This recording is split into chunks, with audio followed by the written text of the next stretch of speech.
Oh, yeah. Five-star. LSU.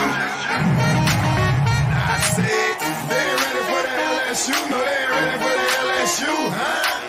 They ain't ready for the LSU. No, they ain't ready for the LSU. We the best in the league if you looking for talent. LSU going hard, but we beat Alabama, then we going out to Florida. Drown the Gators, everybody getting bucked when we step in the stadium. This the LSU anthem, you know it's a hit. You don't know another rapper two-step like this. See me screaming out the window, yelling purple and gold. I'm an LSU fan, girl, you know how we roll now.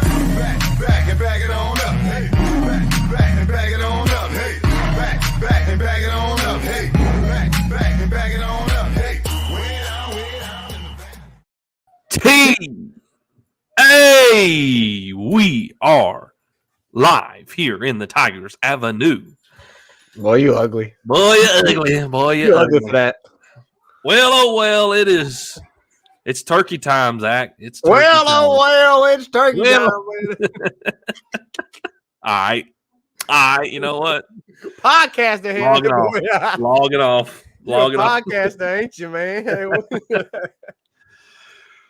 All right. Well, okay. Let me recover from that. Did I hurt your feelings? No. Oh, okay. Well, oh, well, it's turkey time, Zach. It's turkey time. It's Thanksgiving time.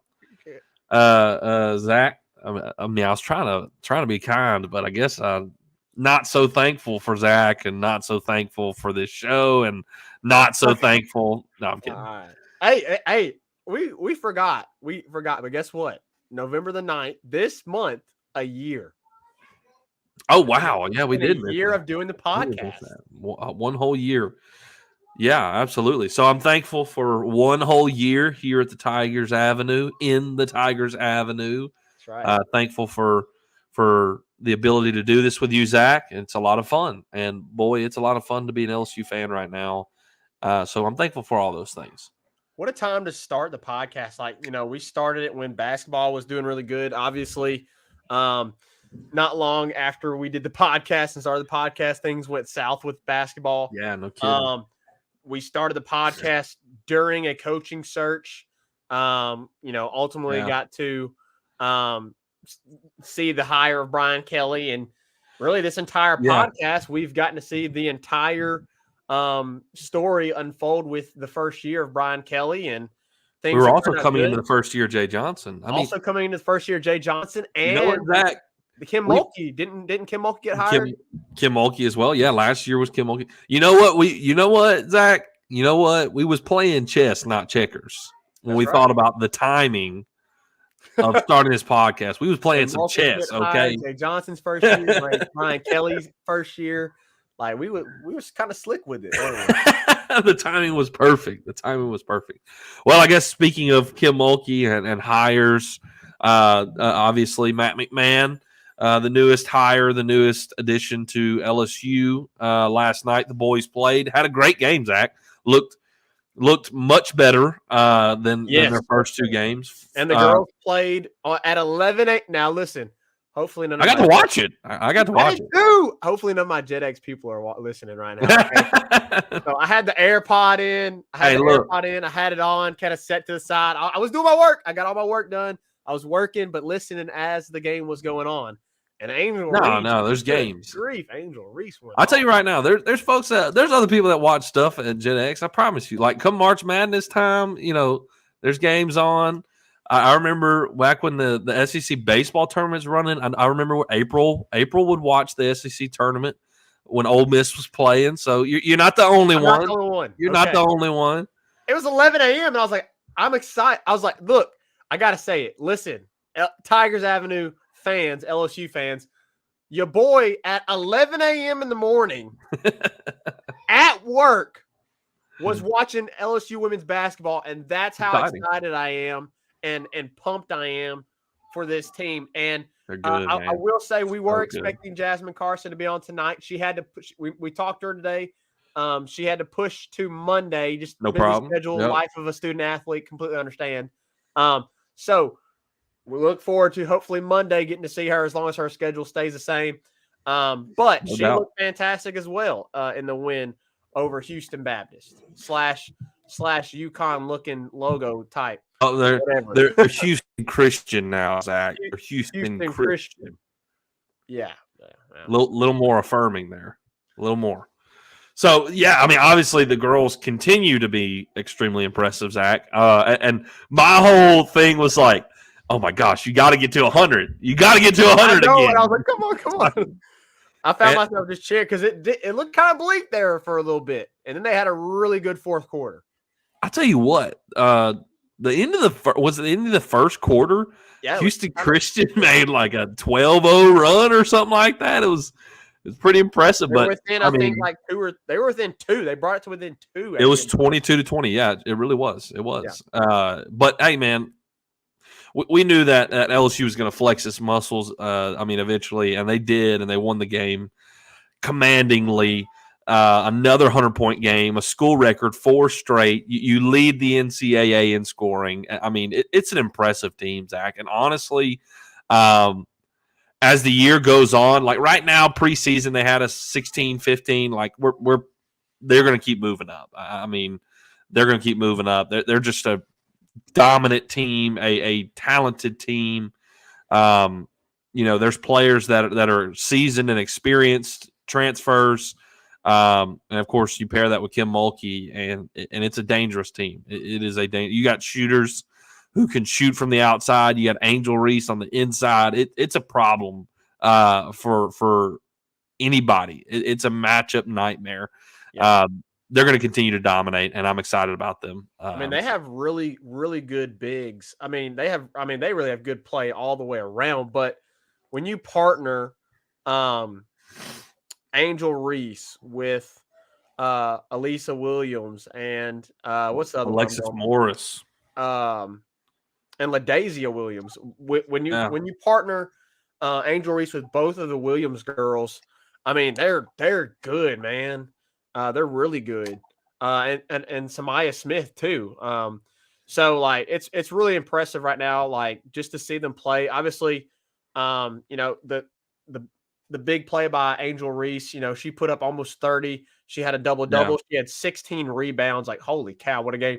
And then you have guards in Jasmine Carson and Alexis Morris who are consistently putting up double digits and are shooting really well from the field. Jasmine was 5 of 7. Alexis was 5 of 10. And Alexis has kind of taken on a new role this year.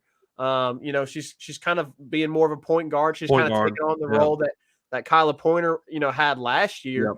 And so a little bit different role for her. You don't see her taking as many shots. You don't see her scored as much as she was last year. But, she still had 12 points in this game. But she's doing a really good job of facilitating.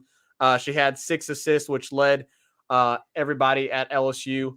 I think that led all players between LSU and HCU. She had 6 assists. So, she's playing a different role, but she's doing well with it as well. Absolutely. And I think we continue to see that. Zach, let's talk a little bit about the men's. Obviously, we were really pleased with their performance. Namely, Zach, the bench players. How about the guys off the bench? Derek Fountain. Impressive nights. Derek Fountain was your score leader off the bench. Yeah. He was your points leader off the bench with 15. Justice Williams, Cam Hayes. I will continue to harp on Trey Hannibal. I know he didn't have like a big game, but dude, he just plays. You can tell he just loves to play the game. Like he seems like the Swiss Army knife of players. Like he had the dunk. He had the dunk.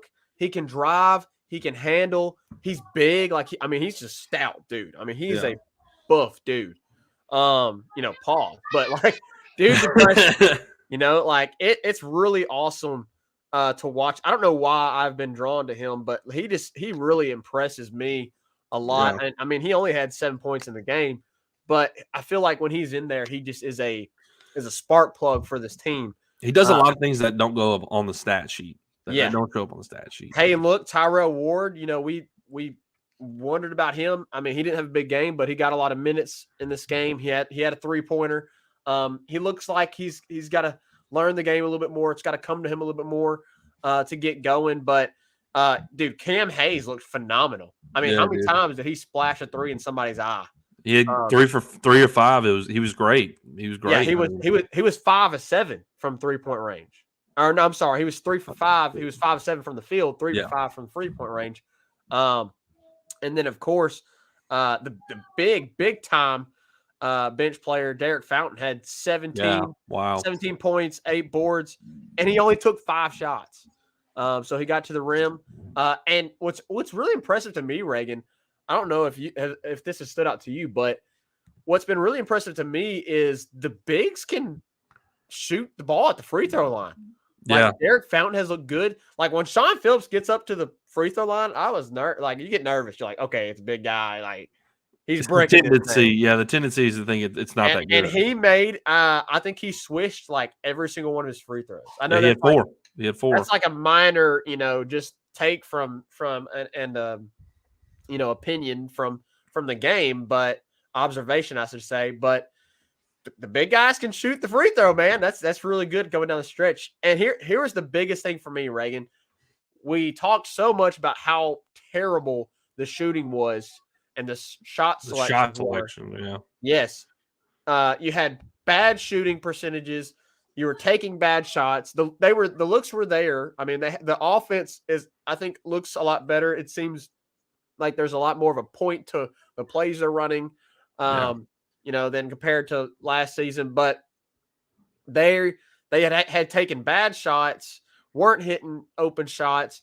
In this game, when your best scorer and Adam Miller had a bad night and couldn't shoot, I mean, he was 2 of 8, 1 of 7 from 3-point range. He had 7 points, but the rest of your guys carried the workload, and they ended up shooting almost 52%.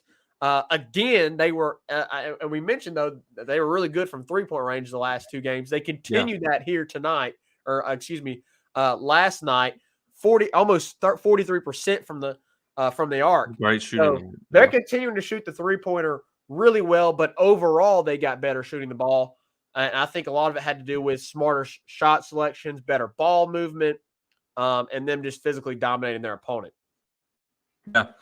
I mean, I was really happy with the fact that even when Adam Miller had a bad night, the rest of the team was able to step up. I think that was huge.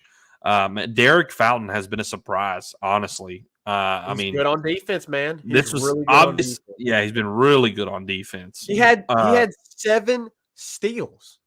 Yeah, he's quick with his hands. He really is. Really a pest on the defensive side. And I noticed that the game before UNO that he was locking them up. He's just really good. And then you saw the offense this past night, and it was like, wow. Honestly, Zach, I've been surprised with him. You look at his numbers from Mississippi State, and it just didn't impress. It didn't. And I watched some highlights of him, and I was like, okay, maybe there's something there. But he really didn't play a lot at all at State. And maybe now with a more expanded role, you're seeing more of what he can do. But I mean, shoot, he led the teams in rebounds. He led the teams in points. Had a career night. Had a career night last night. So I was very, very excited with him last night and his emergence, because he was a guy that I was not expecting to be a key role in this team, and it seems like he's going to be. It really does. Yeah. I agree. Overall, I think overall just they took a step forward. No doubt. Me and you've had some debates about last season. I don't know if we'll get into that because I don't know if we have time. But I will say, we both agreed that obviously this team was going to need some time to gel, get things going. No question. We both can agree on that, and I think a lot of that we saw in the first 2 games. They're finally getting to play real live action basketball together as a team, as opposed to running scrimmages and running in practice. But I think we definitely saw a step forward in this game against UNO. And It's not a good opponent. Obviously, UNO is not a great team, but it's a step forward nonetheless.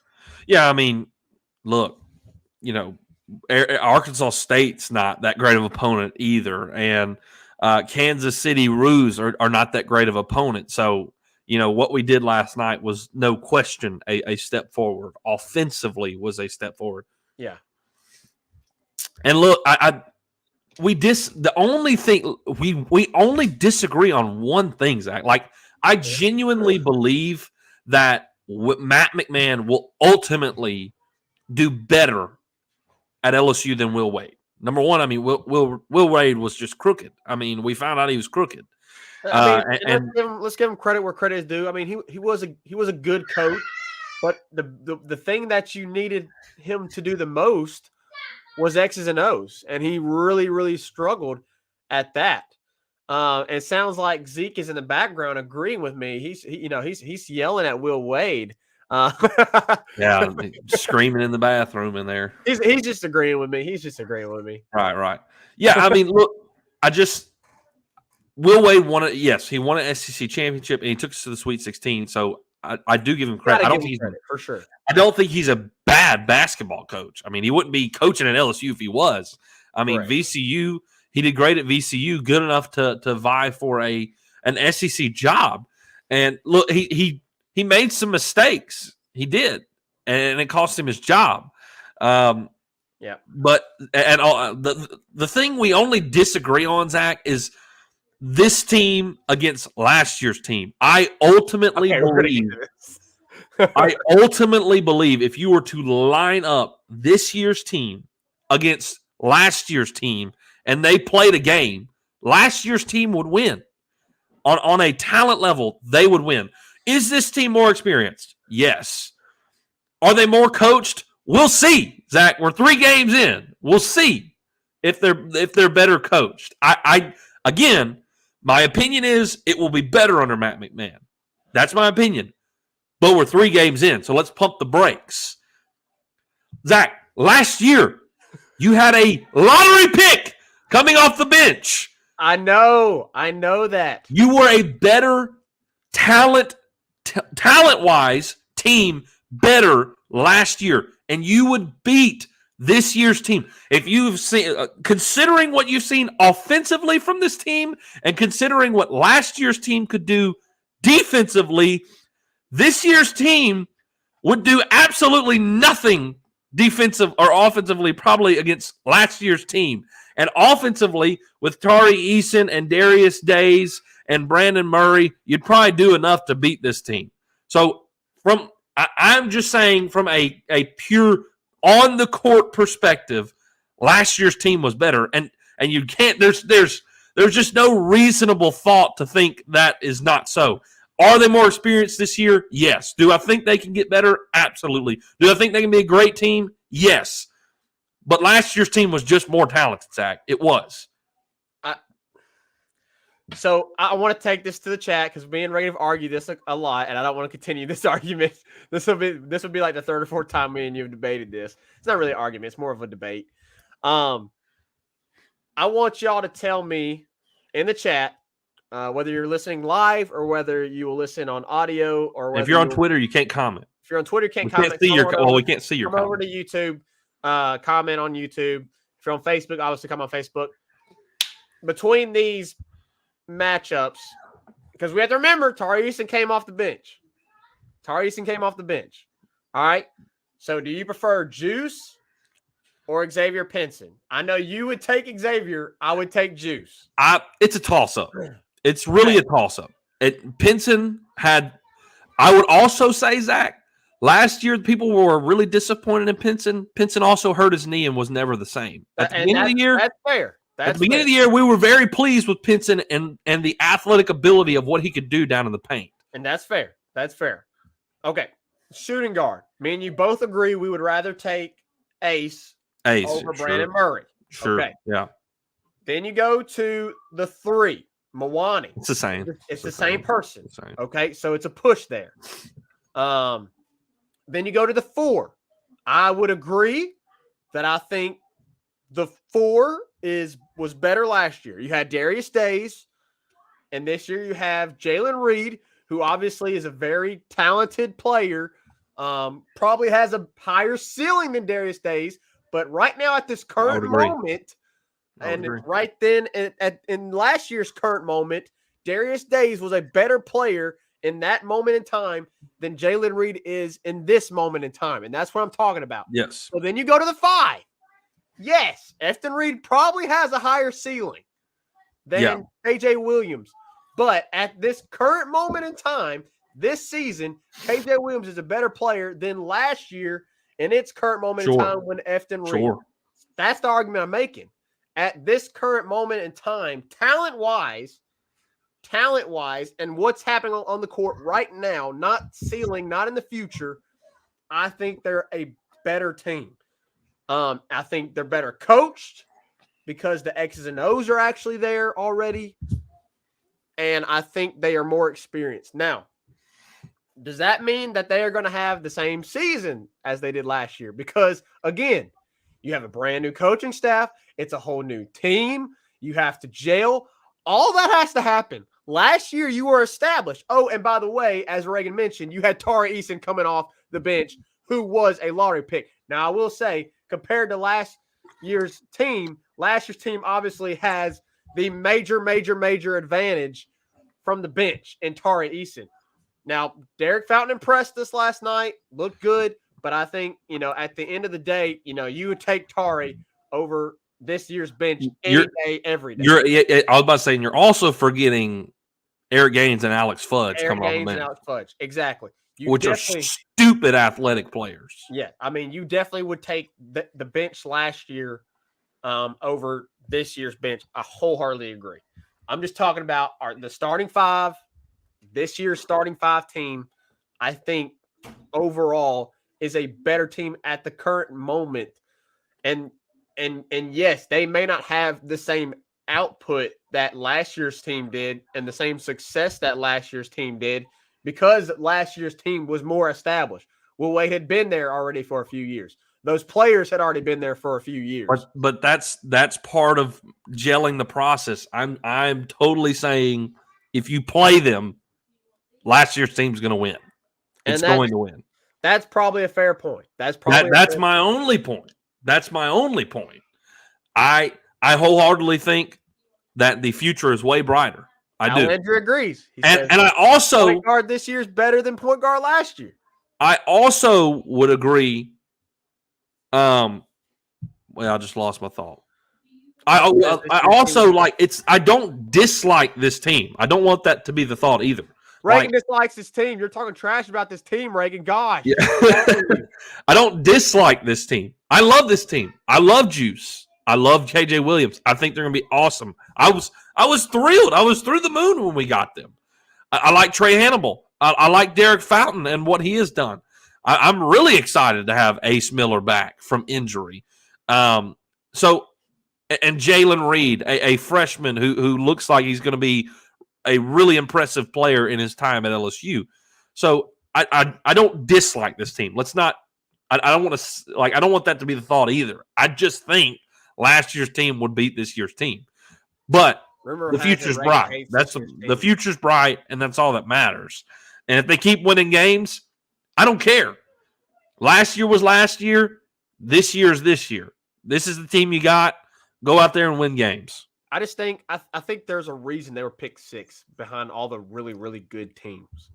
And that's because the people that know basketball more than we do, they have followed it closer than we have, and they know Matt McMahon and his coaching ability better than we do, and they know the players better than we do.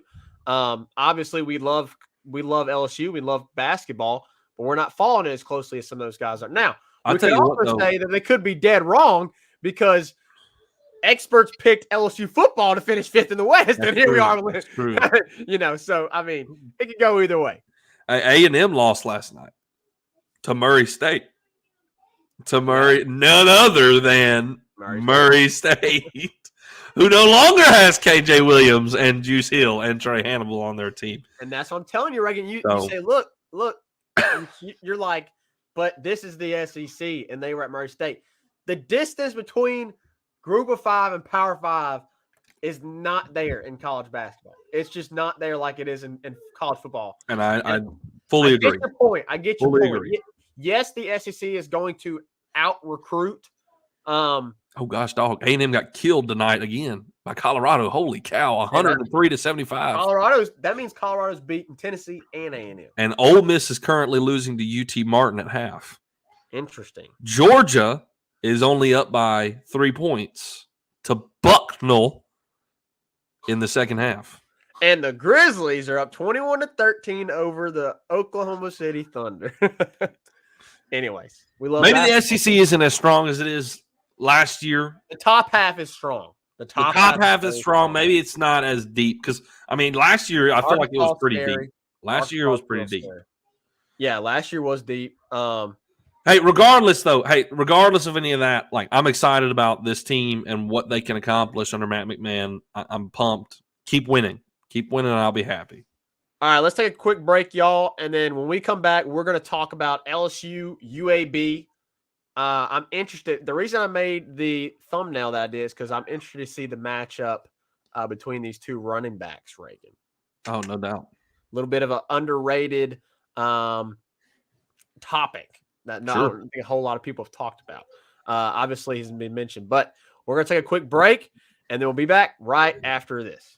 5-Star Hero, your intro and outro music for the Tigers Avenue show. They ain't ready for that LSU. Go check out all his other music on all the major platforms. Don't forget to follow him on Instagram at Saints Anthem and at Twitter at One Nation Doty. Don't forget to check out his Facebook page for all his Saints and LSU merchandise. Can't get any better than Sarah Klein Stevens, attorney at law. Her firm focuses on the needs of the elderly and maintaining their dignity throughout the process. Here for you, here for your family. Sarah Klein Stevens, attorney at law. Right back at it. Zach, UAB obviously coming into town this week, 8 p.m. kickoff. Yeah, I hate that, man.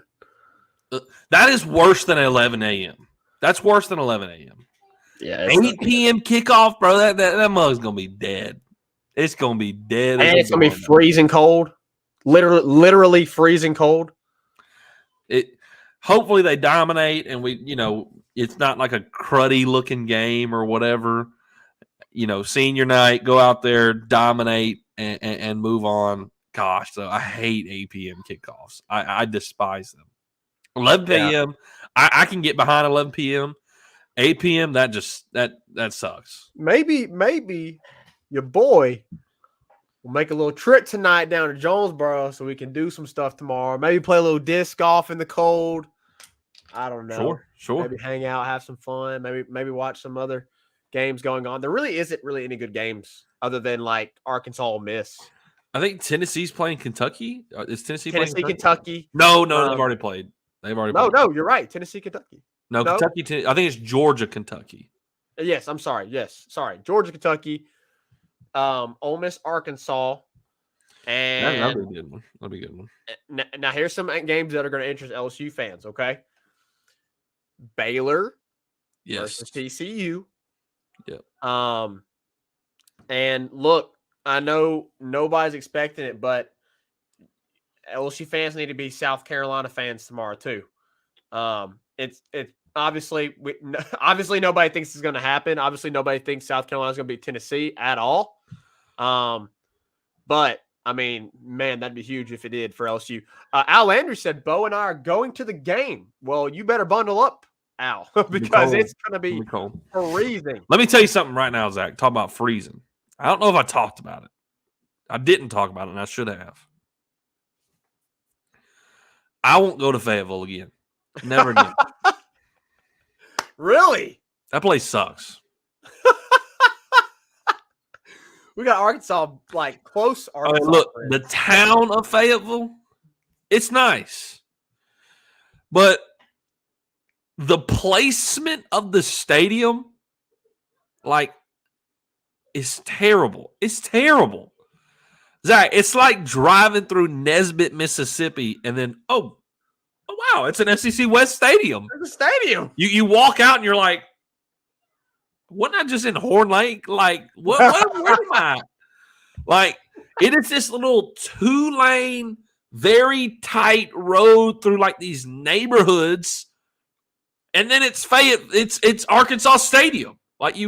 So the traffic leaving Fayetteville is horrible. Oh gosh, It's terrible. And where are the cops at directing traffic? Nowhere to be found. oh my god. It's terrible. Let me tell you something. It was butt freezing cold. Did It y'all was stay the night in Fayetteville? we stayed the night. No. We left after the game. Like, we came back. Right. But y'all stayed the night in Fort Smith. Okay. About 50 minutes outside of Fayetteville. It was freezing cold. It was freezing cold. We get there. The game was what it was. It was a tight game. Not really offensive. It was a bit of a struggle there. You escape and you leave, and you're like, we're driving through Nesbitt, and there's a line of 15 million cars ahead of me, and I don't know where we're going. It was horrible. It was terrible.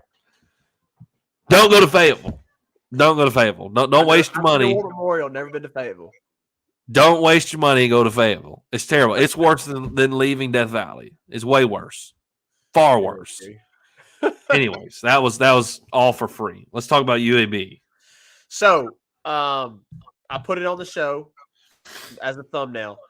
Obviously, Josh Williams for LSU fans has become one of the fan favorites. He's been phenomenal. Had his career game this past week versus Arkansas, 122 yards rushing. But on the flip side, UAB has a really good running back in Dwayne McBride. He's rushed Absolutely.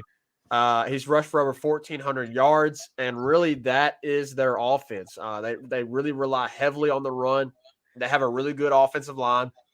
And their quarterback too hasn't had a terrible season. I think he's passed for just over 1,400 yards, Dylan Hopkins, and he's only got 8 touchdowns. He hasn't turned the ball over a lot though. Only 2 interceptions. So kind of like Jaden, he protects the ball really well. So you're going to have to defensively do what you've been doing, and you're going to have to just dominate this game. It's supposed to be freezing, as we mentioned. Obviously, Al and Bo are going to the game. Like I said, get some blankets, get some Carhartt. Extra layers, man. It's going to be freezing. So, I think that's definitely going to play a factor. It did in the Arkansas game. We didn't think it would as much, but it did in the Arkansas game. I think it plays a little bit of a factor here. And I think it'll probably slow down the offense a little bit. Surprisingly, are you surprised that LSU is only a 15-point favorite in this game? Not really. I'm not surprised at that. I mean, considering what happened last week in the cold, knowing this is going to be an 8 p.m. kickoff, it's going to be cold. Like, you kind of expect them also not to, like, push it. You know what I mean? Like, maybe maybe out the gate, they just gas it so they can put it away early. Yeah. And maybe they get out to an insurmountable lead and it's more than 15. But, if you kind of control the game, you're up 2 touchdowns. Like, I wouldn't be surprised, honestly, if it was a 15, 17-point game, considering the time of kickoff, considering it's senior night, it's UAB. Maybe you don't, obviously you don't overlook them. That's not what I'm saying. But, like, maybe you don't, go all out and risk, injuring a key role player in a game like this. I mean, so I'm not surprised after last week what we did in the cold and thinking, okay, it's 8 p.m. kickoff, it's cold again. Maybe it's a 15-point game. I'm not surprised that Vegas would put that out there. Do I think we covered? Yes, but I'm not surprised at that line. So we haven't talked about this. I don't think we discussed it in Monday's pod. But you mentioned senior night. Obviously, Yeah, I wanted to talk about this. we're going to have to talk about it. So Bramlett, the punter, John Emery, Seven Banks, Greg Brooks, and none other than Jaden Daniels, all not participating in senior night. What do you think about that, Reagan? Well, look, Brian Kelly said don't look into it, but I think it may be a little bit of coach speak. Maybe you don't look too much into it. I think a guy like Brooks, you kind of expected to come back for another year. Bramlett as a punter, I don't see why he wouldn't come back for another year. So don't look too much into it, but like and also Jay Daniels has graduated. Like he graduated at Arizona State. Maybe he's just like, I've already graduated. I've had that, I don't know. But you also kind of like, if you make a transfer and you come to a new school and you accomplish something great like this team is doing, if you're going out, you kind of would participate probably in the senior I agree. night. And So if it's going to be like your last season playing college football, I think there is something to it, man. I really do. I agree. And honestly, you think back to like, now I'm not comparing Jay Daniels to Joe Burrow, but you look back to Joe Burrow's senior night, and he was a transfer. He came in, incredible quarterback. The had already graduated. Had already graduated, and like obviously he's gone after that year. But like you think about the praise that people gave him on senior night, like that moment, it was huge. So a transfer like Jaden Daniels, who's come in, wasn't, electric at the beginning of the year, but now all of a sudden has put it together and has played great and has put this team in a position where they can win the SEC championship. They're West champs, potential playoff spot, conversation. Like, if he's gone, you honor him. Like, if he's made the decision he's leaving, you honor that kid for what he's done this year. So maybe there's a little something there. Yeah. Maybe, just maybe. And, I think with like guys like John Emery, he's obviously struggled with injury. He's had to deal with getting put out a lot. And then obviously, with the academic issues, whatnot, and all that we could talk and discuss. But, and he's had to, honestly, this season kind of sit behind Josh Williams. And, obviously, Josh Williams, he obviously apparently coming back next season as well. So you might have your entire running back room back, including John Emery. And I think it'd be huge for him because, he would finally be able to have a full season, not having to worry about academic issues. I think he's probably finally healthy now, and at 100%. Yeah. So, Seven Banks obviously has dealt with injury his entire career almost. So he has the potential to come back and be corner number one. Yeah, because you're going to need them. Because you're going to need all the corners. You're going to need them. Because Makai's gone. Same thing with Greg Brooks. Like Colby's gone. You need him. Jarek Bernard Converse is gone. Jarek Bernard Converse is gone. So you need those guys. You need those guys to come back. It'd be massive for them to come back. Obviously Bramlett, it'd be massive for him to come back just to have another veteran punter that can change the game, flip the field, pin teams deep. I mean, it seems like it's not a huge deal to get the punter back, but if you want to make a championship run, a punter like Jay Bramlett could play a major role. I mean, as we've seen how important special teams is this year. I mean, think about the Bama game. The Bama game. Massive. Bama game. I mean, Jay Bramlett won you. Jay's his first name, right? Am I going blank? Yes, it's Jay Bramlett. Okay. Jay Bramlett, like, he's the reason you had the first quarter. And you kept Bama off the scoreboard. Outside the field goal, obviously. But, I mean, he played a major role in pinning Bama's offense back deep and giving the defense a chance to settle in. I mean, how many times do we see the defense struggle with slow starts? And No James doubt. Bramlett, he eliminated that in the Bama game. So, having him come back would be also massive. And then obviously, if you get Jaden Daniels back, I mean, Oh my goodness. we're talking about a major step forward you're talking preseason top 10. Yeah. Golden Boot makes a great point. Their comment there, the QB draft class is stacked. No doubt. I mean, you're talking Bryce Young, CJ Stroud, Will Levis. Is Will Rogers going this year? I would assume so. Will Rogers, maybe? Will Rogers is good.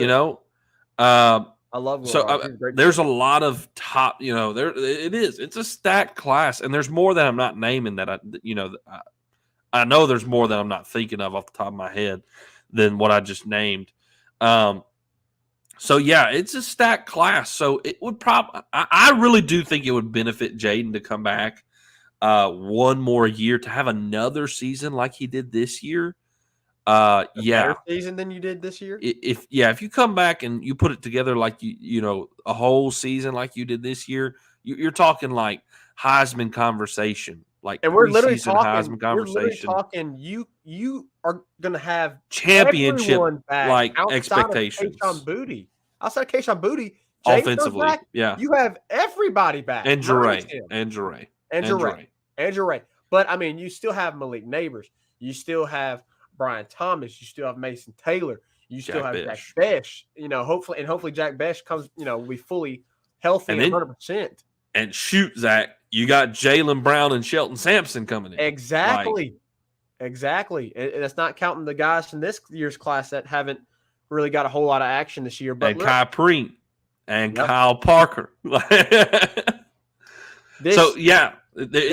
think it would be huge for him to come back. It would be massive. So obviously, we're talking UAB, but obviously, something interesting about the UAB game is the senior night and those that participated, those that did not participate. Yeah. So something to follow there, something to pique everybody's interest. I forgot about Hendon Hooker. He's gone this year. Yeah, Hendon Hooker. He's going to be round one. Stetson Bennett. Could be. Stetson Bennett. Yeah, I knew there was more. I was forgetting. And the kid at North Carolina, is he draft eligible? I'm pretty sure Drake May is a freshman. Okay, I thought or a sophomore. He's not going. He's younger. Okay. Well, Reagan, let's start. Unless I'm just completely wrong on that. Let's start getting into some things, and obviously we'll give our TA tools for success, but some things we want to see. Obviously, last week was a disappointment. You were there in some way, yeah. In some ways, it was disappointment. Part of it, it was how the game flow was going and the weather, and you were just trying to get out of there, honestly, with the win. Yes. What do you want to see this weekend versus a very inferior opponent? LSU improve on, LSU make a statement on, to try and erase that narrative that they had in the Arkansas game. Obviously you want the offense to perform really well.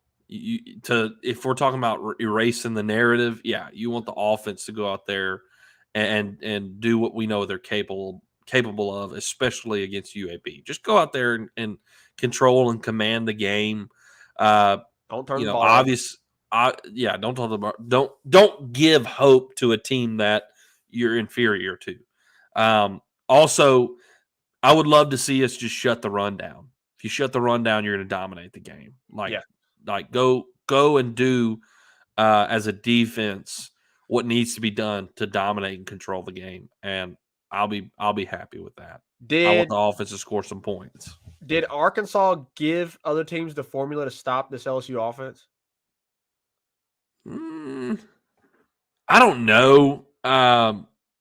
They sent a lot of crazy pressure, and it was like constant. Zach, honestly, it is what they did was very risky, honestly, because they were sending like crazy pressures, like constantly. And I mean, it felt that way in the game, and it was actually what was going on. And like, considering how poorly their secondary played, as much pressure as they sent, it was risky, and it paid off. It paid off because your secondary played better than it had, definitely better than what we expected.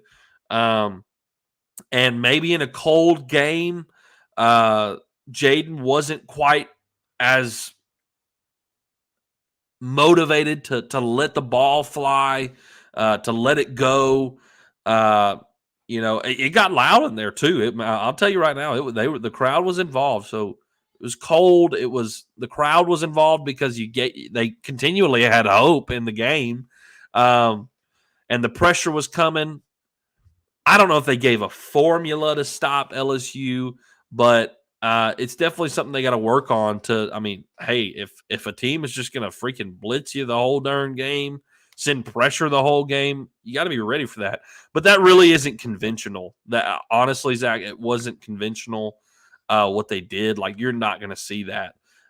What I saw was a team who just came off a loss against Liberty and had an opportunity to bounce right back, and they took a very aggressive approach, and they did, and it paid off. Ultimately, we won, but it was a much closer game than you wanted it to be. Yeah, for sure. So you want to start breaking down some position groups, or do you want to get into some TA tools? Well, I don't know if there's much of a position group to break down when we're talking. No disrespect to UAB by any means, because hey, UAB is really a great story, Zach. I don't know if you know it or not, but maybe you've heard this. I know some people probably have. I know this only been this is their 4th year as a program again. Yeah, that's what I was about to say. Like a few years back, they were shutting the football program down, and they did shut it down. Yeah, and now it's back, and they're not a bad team. I agree with Brian Kelly. If you go look at their schedule and some of the games they played and the scores, like it really is a better team than their record. So, ultimately LSU's going to flex their muscles on this team. It's just, it's a non-conference team. You're going to be better than, and you're going to win this game. But man, McBride is no joke, and I think they are a better team than what their record shows. So, and I just like sports stories.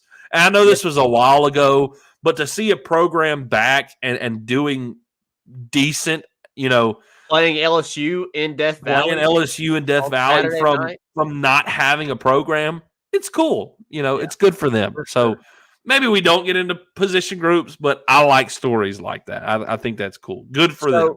So you mentioned their schedule. They played Alabama A&M at the beginning of the season, beat them 59-0.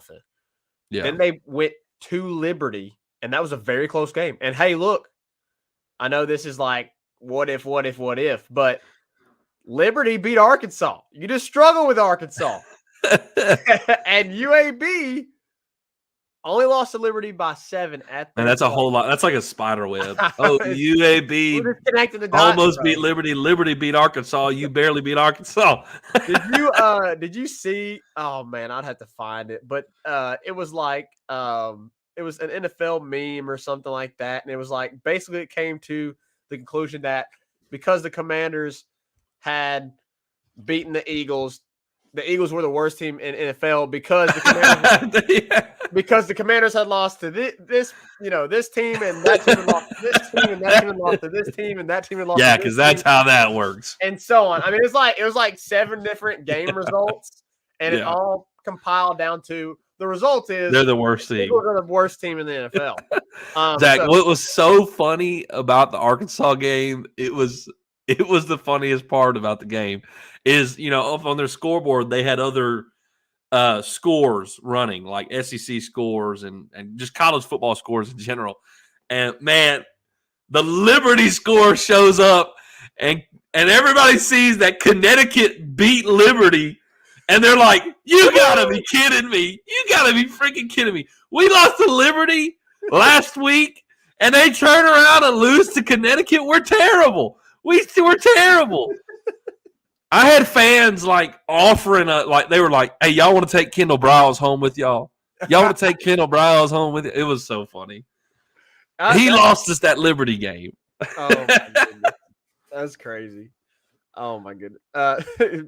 Ryan said, "Get your cat out the video." I can't listen. I can't stop. Can't him. contain him. First off, I never see him.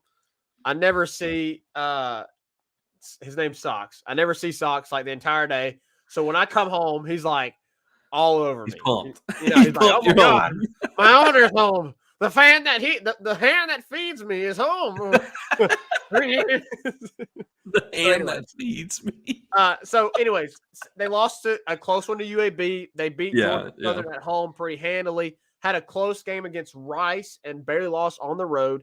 At home, they beat MTSU, Middle Tennessee by a ton, 41-14. Won on the beat Charlotte at home. Went to Western Kentucky and barely lost. Like all their losses are like Yeah, within a they're touchdown. close. Touchdown They're or very less. close. They're very close. They went to double overtime with UTSA. That's their only home loss. Beat the brakes off North Texas, and then of course now have LSU. So yeah, I have to agree with you. 5-5 team, but I don't think LSU fans should take them lightly. You know, this isn't like Southern. You know, like against Southern, it was like, okay, we're about to destroy them. Like, we should. But this team is a lot better team, and I expect them to put up a fight. They're going to want to put up a fight. So anytime you come into a Power 5 game and you're in their home and they're ranked, and obviously you're expected to get beat by a ton, I mean, you're gonna play as hard as you can, and I fully expect that from them. And with it being cold, you know, makes me a little nervous, you know, a little bit. Never overlook it. Don't I'm overlook not really it. nervous, but you never want to overlook it. Don't overlook it, man. I'm, you know, and don't get caught. LSU players, LSU coaches, LSU fans, don't get caught looking ahead to A&M, looking ahead to Georgia. No doubt. And that'll be a big topic next week. We're gonna have a big conversation man. about that next week, because obviously I think A&M could potentially, quote unquote, piss in your cornflakes. So is that what? I mean, I guess we can talk about it. What are the tools for success then for tomorrow's game? I mean, what is, you know, in a game like this? What do you say? I think we'll both agree with this, and we'll probably have similar TA tools for success. But stop the run, as you mentioned. No you know, stop the run, and you really win the game. I mean, you should win the game regardless, but stop the run, and this should be a dominant win for LSU. Also, I do want to see, I mentioned this before the Arkansas game, but I want to see them try and take deep shots, and you should be able to do that against this opponent. You need to try and take deep shots, because in the future, when you play Georgia, when you play A&M, you're going to need to do that. You're going to need to take some deep shots. And so exercise some of that this weekend against an inferior opponent, work on it, take some deep shots. We haven't really seen a lot of deep shots this week. Not a lot. Or this season, I should say. I want to see them be intentional about taking deep shots. And maybe you can't do that because the weather is going to be terrible. It's going to be freezing cold. You know, it's going to be tough on the receivers. Obviously, it's going to feel like they're catching bricks, you know? Yeah. So, and then Jaden, it's going to be tough on him, obviously, you know, having to throw the ball. But I want to see them try and air it out more, but really rely on the run game as well, because this should be a game also that you can heavily rely on the run game in this type of weather and still get a dominant win, an overwhelming win for over UAB. So definitely stop the run on that end. And then for me on the offensive side of the ball, I want to see them experiment some and work some kinks out and put away the narrative that was from this past week against Arkansas that you regressed. So I want to see those things exercised this week. Yeah, my tools for success, and this would be my tool for success every time you play a group of 5 non-conference team. The tool for success is, man, put it away early. Put it away early. Don't give them a false sense of hope. Well, don't give them a sense of hope. Don't give a team like this in the idea that they can keep winning, because if it lasts long enough, they're going to think, hey man, we can really do this. Mm-hmm. You just don't give a team like that whenever they have the opportunity to walk into an SEC West stadium like Death Valley. Man, this is my one time I'm going to get to play, in a stadium like this. I'm going to go out here and get mine, right? Yeah. Put it away early. Put it away early so we can watch Walker Howard play. That's what I want. Put it away early so we can see some of Walker Howard. That's what I want. I want to see a full quarter of Walker Howard. Like, put it away early. Rest Jaden in the whole second half. Let Garrett play the whole third. Let Garrett play the whole third quarter, and then let Walker play the whole fourth. Yes. I want Jaden out by halftime. I really do. I agree. I agree. And I think you should put it away. I think I want to see some of I want to see Noah Kane get some more reps. I want to see Armani Goodwin get some more reps. See how he looks coming off the injury. I'd love to see Kyron Lacey and some of the younger receivers get some reps. Yeah. Have we seen Landon Ibieta at all? I mean, is he hurt? I don't think so. I think so. He's hurt. Maybe he is. Maybe he is. I'm not sure. Maybe somebody can confirm that in the chat. But my other one is you should dominate the line of scrimmage, so do so. If you, I mean, obviously, like you said, Zach, stop the run. If you dominate the line of scrimmage on the defensive side of the ball, your front guys, if you dominate the line of scrimmage there, you're going to stop the run and you'll win this game. Give on the offensive side, give Jaden time to do what he needs to do so we can put this away early. So put it away early and dominate the line of scrimmage, and you'll win this game handily. Those are my tools for success. No hope, and let's watch Walker Howard do his thing. I'm telling you right now, Zach. I'm telling you right now. Watching Walker Howard warms up gets you a little giddy. It gets you excited. You're like, man, that ball, his ball is pretty, man. That pass, that pass is pretty, man. It really is. It looks like it comes into the receiver's hands so easily. It's so fluid. It looks so effortless for him. I'm excited about Walker Howard. I really am. So, anyways, I think also, Reagan, I know this isn't a tool for success, but, rest anybody that you need to. Yeah, absolutely. Anybody that needs rest them, get them ready for the A&M game. Yeah, absolutely. Like he said BTJ would play. I'm like, you don't need to. You don't need to, man. Just which I think it was just a minor. I mean, yeah. I think it was kind of a minor concussion or not, maybe not even concussion, like a it was really like a protocol thing. That's really what it was. So yeah, it was something that happened in practice. So anyways, those are RTA tools for success. We're going to hit one more quick break. We'll come back and wrap the show up right after this. Tigers Avenue is proud to announce that we now have TA merchandise. You can find all of our merchandise by heading over to tigersavenue.com and clicking on the merchandise tab. We have everything from t-shirts, hoodies, shorts, joggers, hats, and beanies. We've even got shoes, Converse, and slides. Head over to our accessories tab where you can find blankets, bumper stickers and license plates, magnets and stickers, mugs, bottles, and tumblers, phone cases.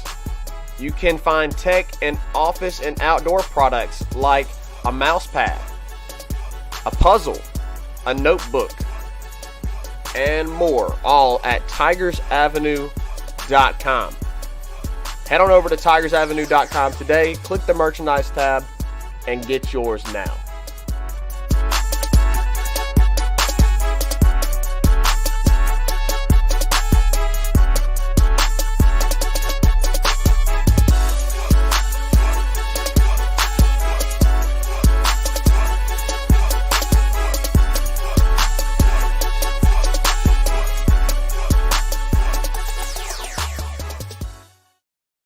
All right, everybody. It's been a great show here in the Tigers Avenue. Hope you enjoyed it. Appreciate all you guys who are in here commenting, interacting, giving us your input. Hey, I gotta point it out, Zach. I know you're listening, and for y'all still listening, maybe the SEC just isn't that deep this year, basketball-wise. I'm looking at scores right now. Georgia is still barely ahead of Bucknell, 61-57. South Carolina currently down 11 points to the former University of Stephen Curry, Davidson. Auburn, number 13 in the country, is only up 2 points at half to Texas Southern. Florida currently getting blown out by Florida State. And, of course, I already mentioned it. Colorado killed A&M earlier tonight. Maybe they're not as deep. Maybe we are number 6 in the SEC. I mean, I would be happy with that. I would. Let's continue to pull for those Tigers on the hardwood. Let's watch these football Tigers tomorrow night against UAB. Hopefully they put it away early so we don't have to stress about anything and we can just sit back and enjoy a blowout late in the evening down in Baton Rouge. And we'll come back here on Monday to recap everything. All of you, who may be traveling for this week, be safe as you travel for Thanksgiving. Hope you all have a great holiday. We'll obviously see y'all before then on Monday. But just in case you're traveling this weekend to make your way to family for the week, y'all be careful and enjoy your weekend and go Tigers. We'll see you next time here in the Tigers Avenue. 5-Star Hero takes us out. Peace.